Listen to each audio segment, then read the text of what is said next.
Hey everyone, it's Shaf, aka That Mill Guy, coming at you with episode 3 of Strategizing Mill, a series where we take a step back from the gameplay and analyze the archetype and its finer points. Today we're going to be finally just kind of setting the record straight and taking a look at all of the different archetypes of Mill in Modern specifically, and where those archetypes have their applications, and help you make a legitimate decision and a well-informed one as to what you want to play and where certain ones apply at your local Magic the Gathering scene. So without further ado, let's get right to it.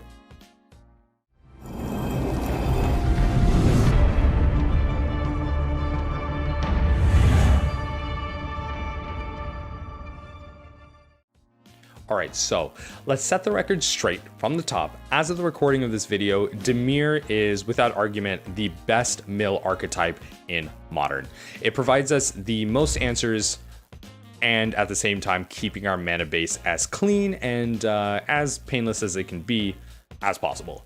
Okay, so we can then use that to take a look at these different archetypes and separate them as Dimir and non-Dimir archetypes. So let's make it simple and talk about the non-Dimir archetypes first. So first up, mono blue. So why would you want to play mono blue? Well, simply put, the explosiveness and the control aspects of mono blue are why you'd want to kind of delve into the beauty that is sanity grinding. That's right. So sanity grinding is your big reason to play mono blue. You can play big control cards like Cryptic Command and Archmage's Charm and have them synergize with an explosive card like sanity grinding. As of recently, you can also get into some fun things like the Mystic Sanctuary lock, allowing you to counter spells with something like a Cryptic Command and then return the Mystic Sanctuary to your hand, play the Mystic Sanctuary again, and put the Cryptic Command on top. It allows you to get into these counterspell loops that your opponent cannot get out of, while at the same time you're able to slowly mill them out with whatever you have on the board or whatever's left in your hand. So why would you play it? Explosiveness. But what are some of the downsides of mono blue? Well, it does have a weakness against a lot of aggressive strategies. Unfortunately, we don't have access to cards like Crypt Incursion or Collective Brutality, so burn tends to be a little bit difficult if we can't counter their spells and they have a heavy board presence. And our board wipe is Devastation Tide, so creature decks can be a bit of a problem as well, so keep that in mind. Now, the next archetype I want to talk about is Esper. Why would you want to play Esper Mill? Well, you get access to some of the best sideboard cards available to you in Modern. Rest in Peace, Stony Silence, and Artifact and Enchantment Hate. So what Esper really specializes in is being able to have these silver bullet answers to cards, especially with stuff like Path to Exile, being able to deal with massive creatures, graveyards in a pinch, and general artifact strategies. So if you find that your meta is full of a certain type of strategy, Esper can really be there, and you can load up on stuff like Rest in Peace or Stony Silence to just get away with some games. But it also suffers from a very painful mana base and a variety of lands that require to be on board to make it work. Your removal tends to be Path to Exile and Fate Push, so you do need some white and black sources, but you tend to also be playing Mission Briefing, so blue is important. The mana base can become a little tricky because of that. Now, the next archetype I want to talk about is Sultai Mill. You have access to fantastic cards like Assassin's Trophy and Abrupt Decay, and so because of that, you really want to be playing Sultai Mill when you're in a meta full of Planeswalkers or pesky permanents, something similar, because you're able to deal with these onboard issues that generally Dimir didn't have access to other than cards like Echoing Truth. You have these catch-alls. Funny enough, Assassin's Trophy also gives your opponent the option to search, just like Path to Exile, but Assassin's Trophy, again, is able to answer anything from lands to Planeswalkers, so it's this fantastic catch-all. So if you're having issues with notably Planeswalkers or some big enchantments or permanents at your local meta, consider Sultai. The big problem with Sultai, though, is it tends to lack in the department of go-wide creature decks or decks that have a certain number of creatures that go the mile like Death Shadow, because you tend to have issues where fatal pushes tend to be removed out of the main board, and Assassin's Trophy really is just this removal spell that's 2 CMC versus some of your creature removal that tends to be 1 CMC. So that doesn't really line up, especially with decks like humans and spirits that can get away with 1-for-1ing you, which is really not what you want to be doing against those decks. So the higher average CMC can be kind of costly against these creature decks.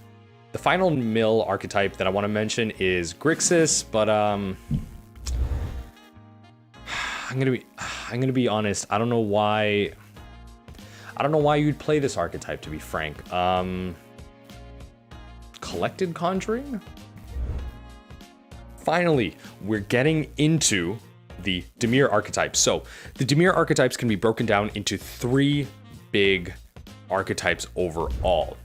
The first archetype is going to be the aggressive Jace's Phantasm list. So this is using Jace's Phantasm as an alternate win condition, attacking through the air. Notably, it is a flyer, which is actually pretty important in Modern because there aren't a lot of flying threats, and so you tend to just get over a lot of bigger creatures and provide this alternate mode of aggression. And while your opponent is worrying about their deck, they also have to worry about this 5/5 flyer.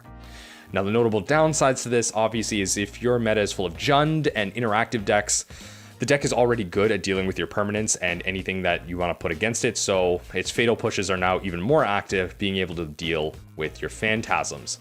But obviously, the strength of this card is in a meta that's not ready for this alternate plan. Let's say your opponent has a leyline effect. Well, if you land a Jace's Phantasm and turn it into a 5/5 with some Manic Scribes and some Mesmeric Orbs, well, that Leyline of Sanctity isn't really doing much anymore, is it? So think about that when you're going to be playing the deck. The next archetype I want to talk about is the Scheming Symmetry List. Now, the Scheming Symmetry Lists really shine in a meta where you have a lot of aggressive decks and you're trying to race. The whole point of Scheming Symmetry in Mill is to push you ahead and make you go fast. You want to be casting those Archive Traps everywhere you go and prioritize those hands that have Symmetry and Archive Trap. What you want to be doing with Scheming Symmetry is not only forcing them to search their library and archive trapping them, but tutoring up a card that's going to help seal the game. You're going to be playing these spicy one-ofs that really help push you over the edge. If you're playing a pesky creature deck, then tutor up a Plague Engineer. If you're playing against Burn, tutor up the Collective Brutality, because you tend to have milled them out so much already that the game's over. You just need to buy yourself a turn or two, and that's exactly what Scheming Symmetry is there to do. It can help you race and fight those very aggressive metas. But obviously, in a meta that's slower, where mid-range and control tends to be more prevalent, I would consider putting the symmetries back into the binder. Those cards tend to just provide you a disadvantage, and if it gets countered or you get hit with some hand disruption, then the game and your plan tends to go downhill from there. Finally, the last archetype I want to talk about is the mid-range control spell list, the one that most people are used to seeing and the one that's being slowly evolved over time. Okay, you're playing 3 mission briefings, 4 Drown Locks, Hedron Crab is your only creature, and you're playing a lot of interaction. Okay, it's the tried and true. Okay, the sideboard can be whatever you need it to be, but the main list is the main mill list. You're playing 4 surgicals in the main, you're trying to beat out all of the aggressive combo decks, and of course, I mean, what more is there to say? This deck is really the best overall mill list in the current meta.